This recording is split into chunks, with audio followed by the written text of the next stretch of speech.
ฮอนๆเลยพี่น้องฮอนๆเลยมาเด้อมาเด้อมาพี่น้องมีเมนูเนาะต้มปลาดุกเนาะแกงนอต้นใจมีลาบปลาน้ำพองเนาะแซ่บๆพี่น้องนี่จดพร้อมข้าวเจ้าเต็มจานเลยเนาะมาเด้อไผ่บ้างมาสดน้ำฮอนๆก่อน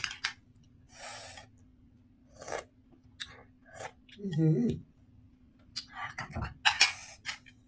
เอาน้ำมาห้อยใส่ก่อนเนาะห้อยใส่ข้าวเจ้าก่อน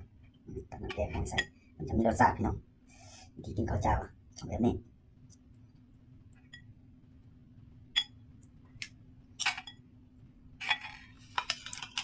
สบายดีเด้อพ่อแม่พี่น้องเด้อสุขคนเนาะได้วางกันมากินข้าวในบ้านนึงได้เด้อเนาะ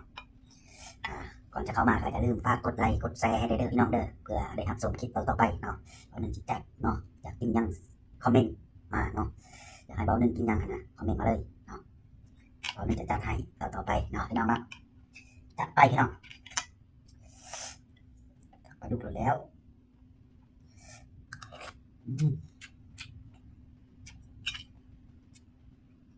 คำใหญ่ๆเลยพี่น้องเลย